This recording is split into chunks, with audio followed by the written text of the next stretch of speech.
Hello and welcome to the discussion on women in STEM at NUI Galway. My name is Dr. Karen Bacon and I'm a lecturer in Botany and Plant Sciences here at NUI Galway. So it's a pleasure to act as the chair for this discussion and I'm delighted to be joined by all of you. So thank you very much for joining us. What I'm going to do is I'm going to start off by asking you to introduce yourselves and to tell us all a little bit about what your current role is and how STEM is involved. So Linda, I'll start with you, please. Hi, so I am currently a meteorologist with Met Éireann and I did my undergraduate degree in NUI Galway. It was a degree in science and I specialised in experimental physics in my final year. I then went on to do a master's in applied meteorology in the University of Reading, and that's what eventually led to my career in forecasting. So I worked for 6 years as a marine forecaster in Scotland, doing forecast for offshore operations, and I became a route analyst. So I routed ships around the globe, forecasting for their routes, and then that led me to Met Éireann, where I'm a meteorologist. So I suppose my degree in physics ultimately ended up with my current role as a meteorologist, with my expertise in the weather. That's great. Thank you, Linda. Sharon, what about you? Hi everyone, my name is Sharon Lombard and I'm a director of WISTEM company, and I work alongside two co-founders, Caroline O'Driscoll and Gillian Keating. IWISH was born back in 2015, where we took 1,000 girls to Cork City Hall to push them to consider science, technology, engineering and maths as a career choice. It's grown year on year, which we're hugely proud of. And just this year we moved online and we reached 15,000 girls globally from 19 countries. So the growth has been phenomenal. That's amazing, and it's a great organisation. That's fantastic, Sharon. Thank you. Aoibhin, how about you? Hi, so my name's Aoibhin. I am a biomedical engineering PhD student here in NUIG, and the founder and auditor of WISTEM Society, so Women in Science, Technology, Engineering, Maths. How I came to be where I am at the moment is I did a undergrad here in biomedical engineering, worked in Medtronic for a year, then did a master's in biotechnology in UCC, spent time in MIT during my master's for my thesis, came back, worked as an R&D engineer in a startup company here in Galway, and then kind of realized, I love research, so decided to come back to do a PhD. During my time in UCC, I'd come into contact with their WISTEM Society, and basically what the idea behind the WISTEM societies are that it's a place for both students and faculty within the universities to come and I suppose just be supported through their journey or time in NUIG. So we have implemented internships at the moment. So we have 10 funded grants for 10 internships within NUIG. We're looking at working with J&J next year for mentorship, ITAG for mentorship. So it's just about giving female students and faculty the best chance at succeeding and excelling in their career. So yeah, and then my PhD is in developing an immunotherapy to treat ovarian cancer and a device to deliver it within the peritoneal cavity. So a combination of my undergrad and master's, which I love. Brilliant. That sounds great, Aoibhin, and great to see WISTEM Soc in NUIG. I think it's really valuable and it's really important to have it. So I think it's great. Thank you so much. No, it's brilliant, and it's really good to have it here. Fionnuala, how about you? So I think Aoibhin just mentioned Medtronic, and that's where you're from. Is that right? Yep, that's right. So my name's Fionnuala Morelli, and I'm an R&D engineer in Medtronic. So how I got there was I graduated from Ulster University in Jordanstown in biomedical engineering, and then I came straight from university to Medtronic. So as an R&D engineer, you know, STEM is heavily involved in my day-to-day career, and really it's all around, you know, designing prototypes for medical devices, testing, and it's just constant problem solving every day in different scenarios of how to make a device better. Brilliant. It sounds like really interesting work. So hopefully hear a bit more about that from you in a few minutes. And Aine. Aine Brazil, and I graduated in NUIG in civil engineering, and that's some 40 something years ago. And my path took me Dublin, Dublin and New York, and essentially spent almost 40 years working in New York City. So my most recent work has been focused in New York on high-rise buildings, and specifically there's a very large development called Hudson Yards, which is on the west side of Manhattan, and it's buildings over rail tracks. So the complexity of figuring out not just the technical side, but also the coordination side and the teamwork involved with all the members of the team, because there's the complexities for even for all the other team members, like mechanical engineers and acoustic engineers, if you're over train tracks, and you know, there's so many other complexities other than my specialty, which is structural engineering. So I've led the team over there for two of the main high-rise buildings. One of them is about 950 feet tall, and the other is 1,300 feet tall. So they're pretty significant structures, and so that part of my life has been, as a woman in engineering in New York, has been absolutely fascinating, and I could talk about it for hours. That sounds amazing, and it must be so cool to see those buildings kind of, you know, come to fruition as well as you go through the process. That sounds amazing. Absolutely, yes. So the next thing that I want to ask you about is how you all got interested in STEM. So, you know, was it something that happened when you were very young? Were you a little bit older? What STEM subjects did you take at school? So how did you get interested in STEM, and what subjects did you take when you were in school? Again, Linda, I'm going to start with you, please. Well, I always loved maths forever since I was in primary school. And if anyone asked me what I wanted to be a scientist. So that came true at least.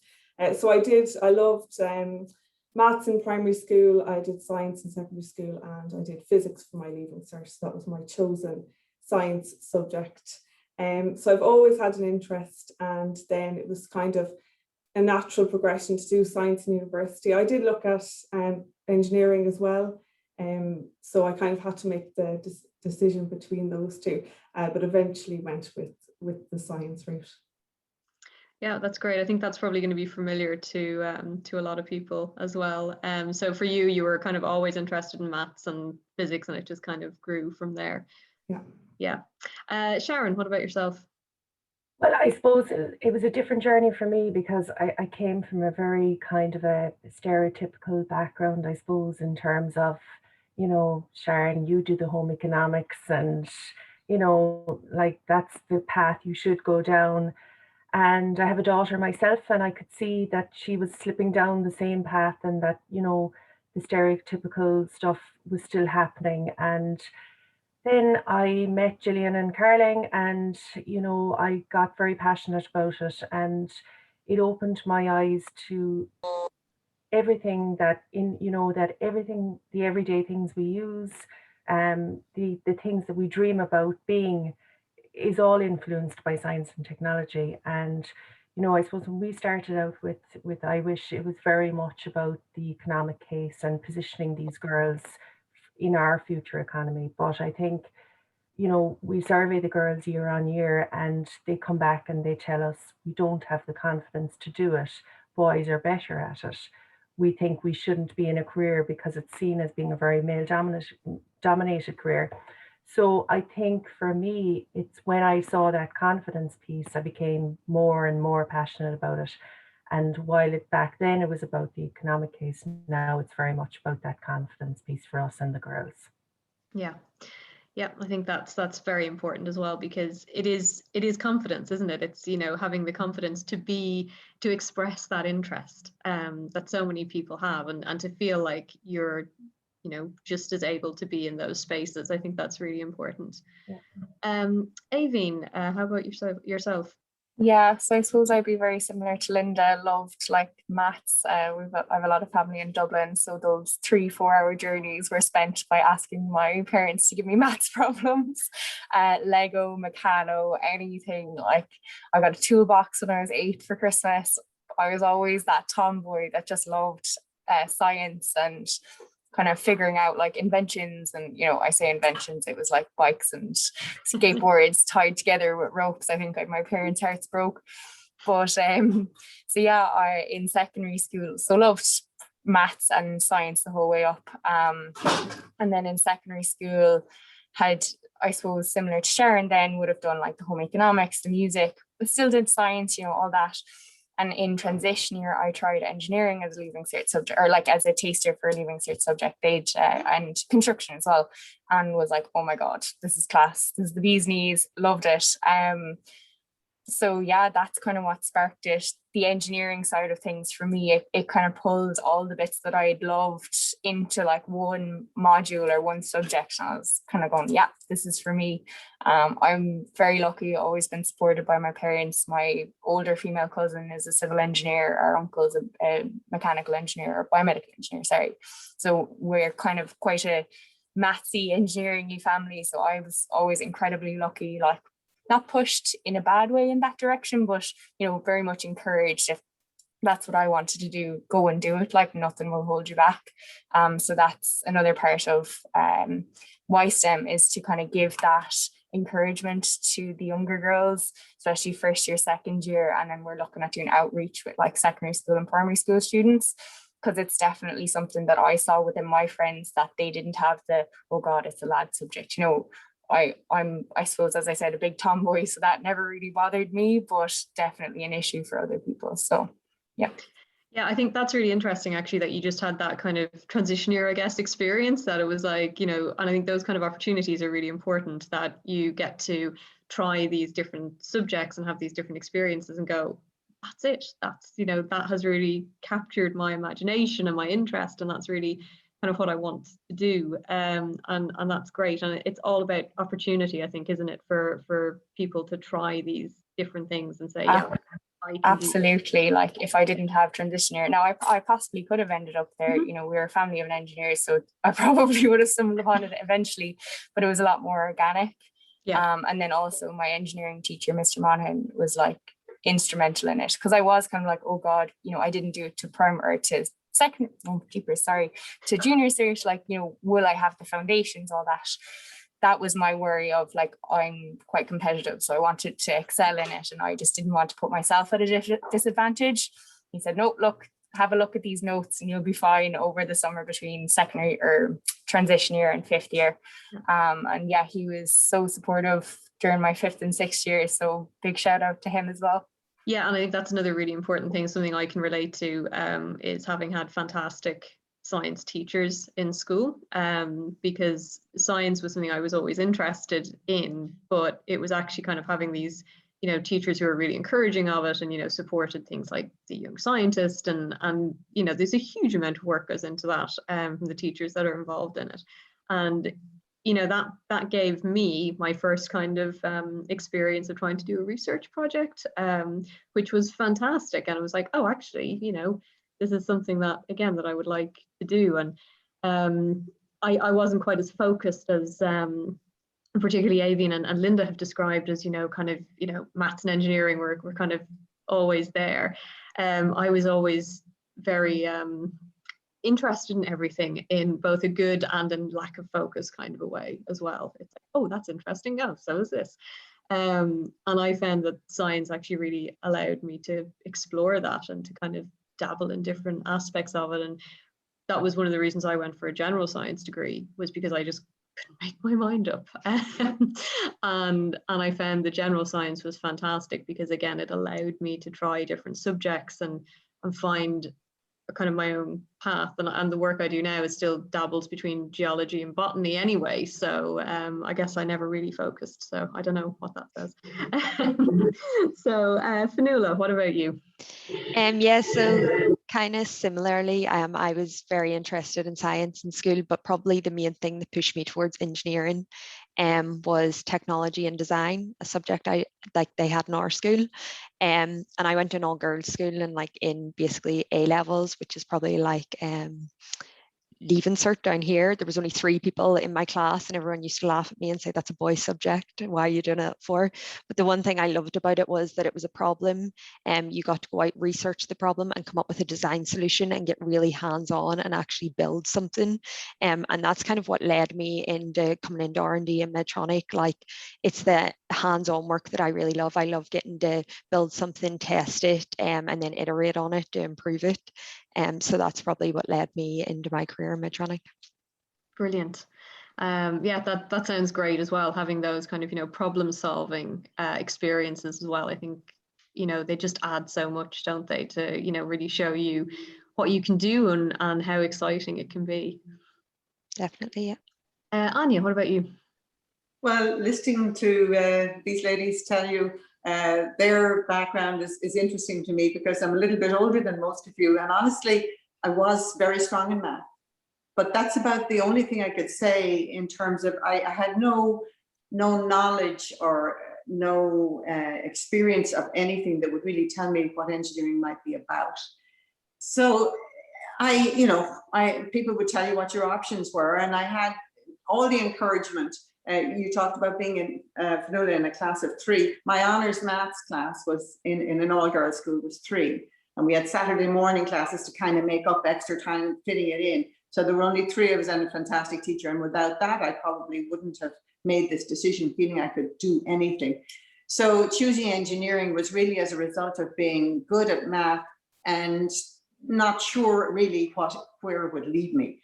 So I think there's a lot of opportunities today for young girls to figure out a little bit more, because there wasn't the same emphasis on STEM and pushing young women towards STEM when I was younger.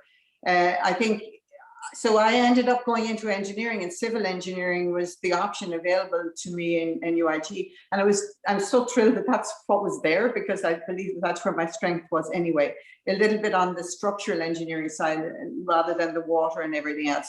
But it definitely was, I did, a basic combined physics and chemistry degree. They had that as a subject when I was doing my leaving cert, which was kind of, I think, the lower tech version of any, doing physics was hard and chemistry was hard, but this combined physics and chemistry was kind of easy.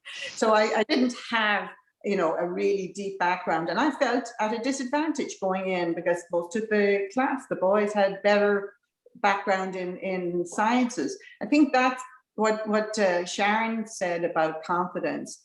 I mean, I think it took me 7-8 years of my entire career to actually get any level of confidence. So trying to help young girls choose something with confidence is the most important thing we can do. And all I feel like, we can't let ourselves be intimidated by others. So anyway, that's kind of how I got to be where I am. And it took me a few years of my career to actually land in the right, the right place. But once I did, then my confidence grew. And a boss I had, my boss in New York, I was there for, 2 or 3 years. He went to a conference in London and met the person who had been my boss in London and my supervisor. And he was, they mentioned me somehow.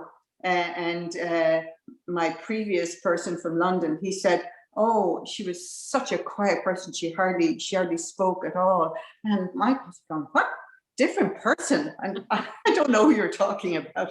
So it just shows that you don't necessarily grow in confidence until you feel like you have the right background. And I didn't have it entering college. I had good maths, but I didn't really think I could make the grade. And as it turned out, I made the grade fine. I was as good or better than any of them. And that's kind of what you need people to understand, that girls can do that. Yeah, I think that's really important. And I think it's probably going to be familiar to a lot of people saying about confidence. And it is so key, and certainly I can relate to that as well, of, you know, periods where I haven't been particularly confident about whatever role I was in, and you know, I think maybe hit it reasonably well most of the time, but at the same time it's still there, and it is, yeah, having a support structure as well to kind of encourage you and support you in growing into new roles, and you know, growing into being confident and being able to have the space to do that, I think is really important as well, because confidence doesn't happen overnight. And I think it's very easy to look around and see everyone else is more confident than I am. They're probably not.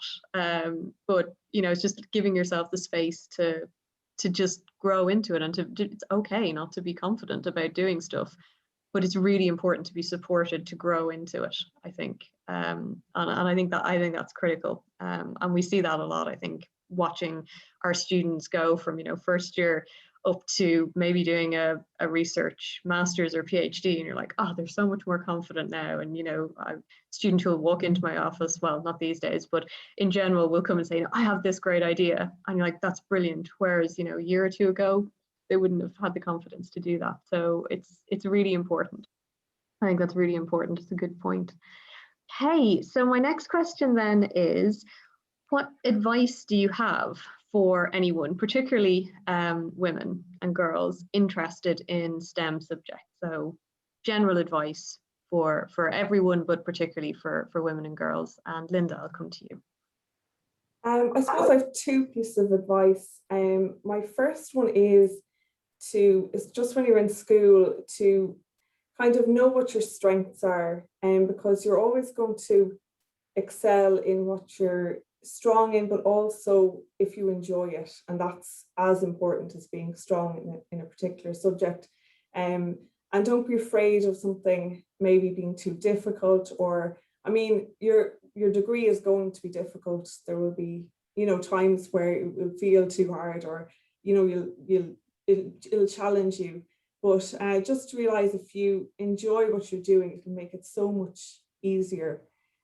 So kind of choose what you want to do based on something that you enjoy now, because that'll really help you.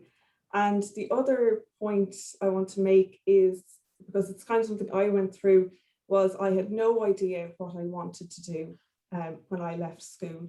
I knew what I was good at in school. I knew what I liked. I didn't know what careers were out there really. You know, you kind of know the most common career paths, or what job you might end up in, but you wouldn't know them all.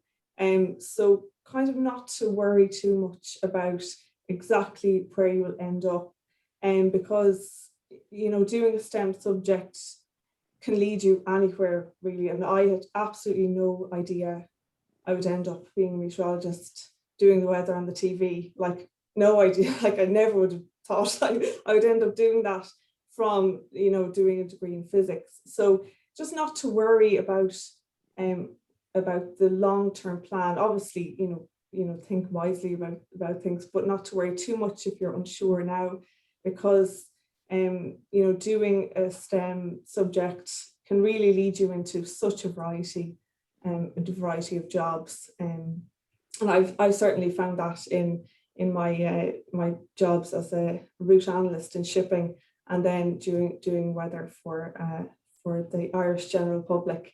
So already I've had a big variety in my career so far. So, you know, it can really lead you anywhere. I couldn't agree more, I think, because, you know, so well myself, when I started doing my degree, I didn't really have a plan. It was like, I like science, good at science, it's interesting to me, it's what I want to do a degree in, and I didn't have a plan at like the beginning of it as to what was going to happen next. And, you know, I think it is really important, you know, do something that you enjoy doing, because that will help you develop your career later on. You don't have to have a full 30-year plan or whatever on day one. I don't think anybody does. And it's like the opportunities that a science background can give you it's just great. So yeah, I couldn't agree more. Sharon.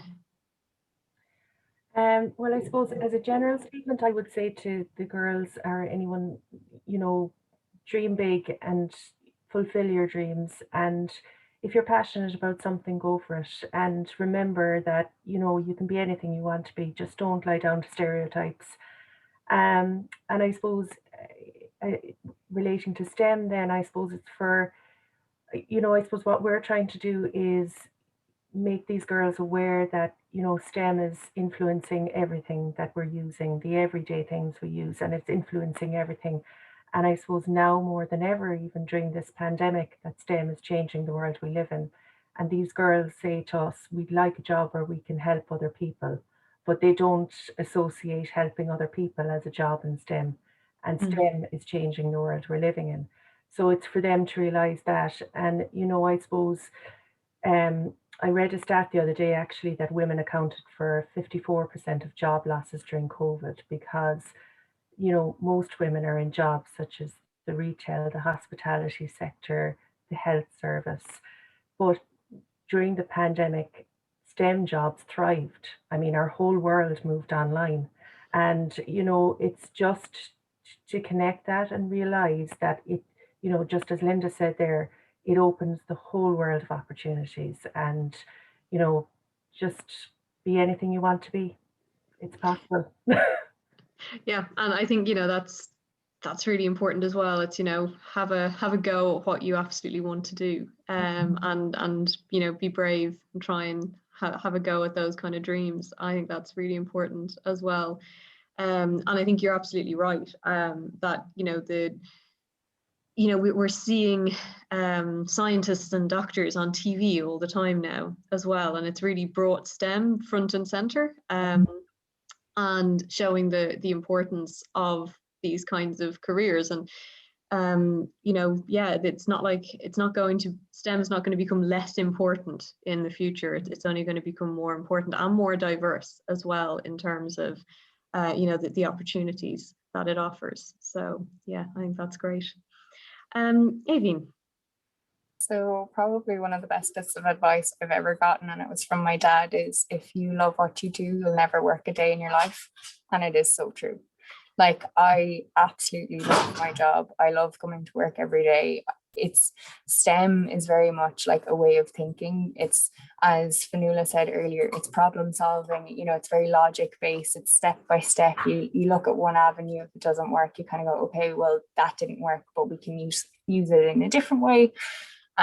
So, you know, if you really enjoy a subject or are passionate about it, absolutely follow that. Like, there's so many different subsections of every single degree out there. You know, I did biomedical engineering, which is traditionally heart stents, hip replacements, all the kind of classical biomedical devices, where I'm looking at an immunotherapy now. So that's using immune cells from your body to treat cancer.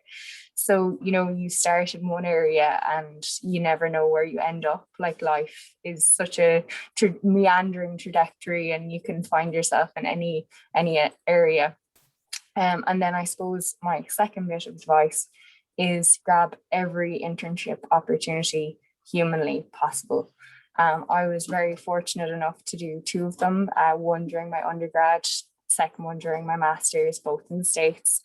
And they have completely shaped the trajectory of my career, in the sense of they kind of showed me, okay, I didn't really like that, but I love this. And I was able to pick different bits from each internship that I loved, and then use that to kind of reiterate what I wanted to do in a future career. And it's something I think the Americans do fantastically well. Irish, not so much. Something we're within WISTEM are trying to change is bring those type of internships within Ireland in NUIG.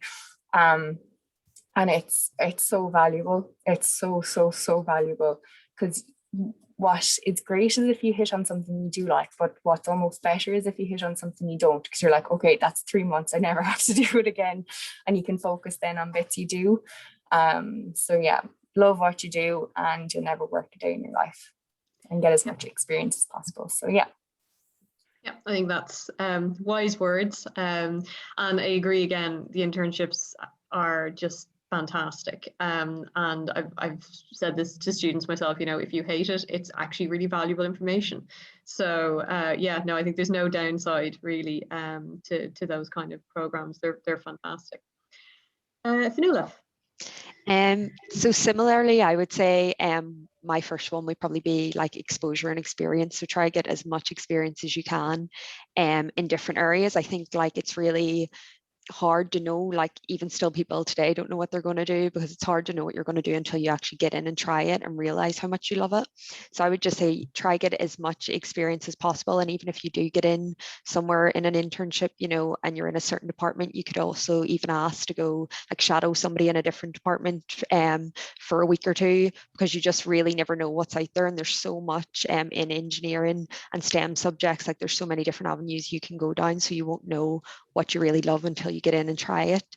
And probably the second piece of advice would be just confidence again, and not to doubt yourself. So we run into so many people who doubt their technical skills and don't think they're technical enough to go into engineering. And I would just say believe in yourself, like you are, and if you really enjoy it and love what you're doing, like you're going to do well at it. That's great, thank you, Fionnuala. And again, yeah, I think couldn't agree more. Anya.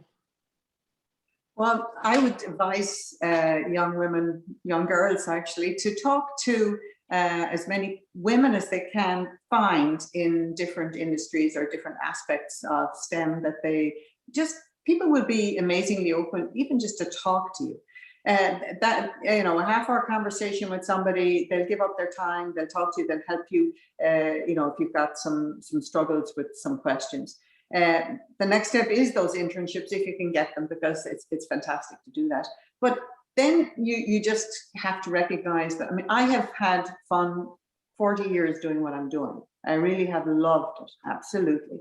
There have been tough times, believe me, days when I did not enjoy it, but 99% of the time it's been wonderful, because you're engaged, because you feel like you're making a difference of some kind. So that's what I would say, is a lot of young women want to make a difference, not just for themselves, but for their community or for the world in general. But so what you're doing, you're solving problems, and believe in yourself that you can actually do it. Have some self-belief. Don't let people intimidate you. Don't let people talk you out of something if you really think that you enjoy it. Understand that you may not feel like you are there yet, because you won't be there yet. I was learning every single day of my working career, and the last 20 years, 15 years of my working career, I was learning from the young people who were coming in and working with me on my team. So you will never know it all. You will never know half of it. So just remember that, whatever you can, reach out, find out what you can, and make sure that you enjoy what you're going to do. That is my advice to everybody. Yeah, and I think that's certainly a theme that I think pretty much everyone has hit on. Is that if this is something that you enjoy, then pursue it. Don't be afraid to give it a go. And I think the only other thing that I would add to that as well is don't be afraid to ask questions as well. You often when people are in university, we so seldom get lots of questions. We sometimes get one or two, and it's brilliant. But don't be afraid to ask questions, because people like to give answers. So that would be my piece of advice: is don't be afraid to ask questions. When people join my company, I always used to say to them, there is no stupid question. The first thing you can do is not ask. If you have the slightest insecurity about where you are with something, ask. I mean, don't go and ask without trying to research a tiny little bit first. But once you've looked at it and you need to ask the question, ask. And I think that then people will be delighted to give you the answers and help you. Yeah, no, I completely agree. The more questions, the better. Aoibhin, I wanted to just very briefly come to you and ask you just to give us a little bit more on WISTEM SOC in NUIG, and kind of what the society is doing, and kind of what the the aims for the kind of near future are? Like, what's the plan going forward? Yeah, thank you so much. So it was founded this year, well, October just gone. And I suppose our three core pillars are mentorship, upskilling, and outreach. So outreach would be we've engaged with the Engineers Ireland STEP program, amongst other things, to engage with like primary school, secondary school students to get them involved in engineering was the one we were looking at, but we'll obviously try and expand that out for future years. Mentorship. So like I've been incredibly blessed to have two incredible mentors already. Both from secondary school, as I'd mentioned previously, my engineering teacher, and then my FYP supervisor, who turned out to be my master's supervisor. Like having a mentor that you can turn to, like I still go back to Mr. Monaghan and like ask him questions and advice, like having those people that you can turn to, that like, as Anya said, no stupid questions, you know, like you can just get amazing advice off them. I have found it so invaluable, like so invaluable. So we're trying to implement that within our society, for the undergrads especially. I think they will be the ones that will benefit most from it, the kind of first year, second years, the ones that are most insecure, most unsure of what they want to do, where they want to go. So looking at partnering with J&J, so Johnson & Johnson, ITAG, we might look at implementing like a kind of big sister, you know, that's something that's maybe a bit further down the pipeline, but, you know, maybe a master's or final year student pairing with the first year, similar to CAME, but a bit more tailored to maybe, excuse me, specific degrees. And then upskilling, so that would include like internships. So as I mentioned before, we got a grant for 10 internships this summer. I think we have them all pretty much filled, or like the offers of internships from PIs are there. So we're just in the process of having applications coming into us. So that's the shortest one is just 1 week, and then we have like up to like 8 to 12 week ones as well. You know, and over like such a massive diverse range. So we physics, chemistry, AI with ocean.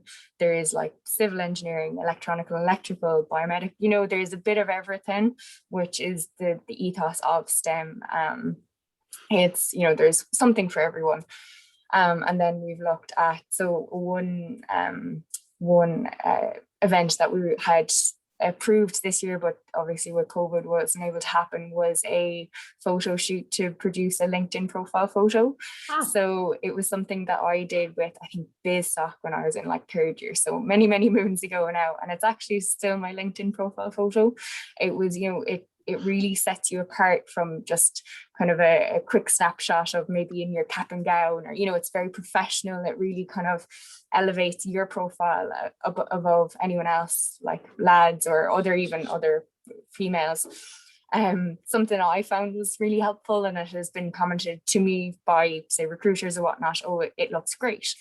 Linked to kind of, we also did a workshop this year of like how to elevate your LinkedIn profile itself, you know, different bits you can do to kind of make it stand out. So just different bits and pieces like that that we want to implement. So that's what we've done this year. Next year we hope to, so the internships was a pilot grant, we hope to get a bigger grant to be able to fund more and for a larger scale, get more kind of workshops going. You know, like this year we were a little bit restricted on what we could do with not being able to do anything in person, so hopefully maybe we could practice some like CV skills, or, you know, interview skills, everything that just elevates and gives the girls confidence to progress in their careers is what we want to do. Probably my favorite thing that we've had this year is our speaker series. So we've had I think 8 or 9 incredible women, which Anya will hopefully be a part of next year, come and talk to us about their experiences. The thing, like, time and time again, we've got like their trajectory of like, oh, you know, we did this, that, and the other. And what we've all found, because a lot of the girls who have come to the talks have come and actually said it to me, was it wasn't the the grants that they were approved that they found most beneficial. It was the one that they got approved versus 20 that they didn't. Yeah. That was so reassuring. Like, yes, and even myself, like so reassuring.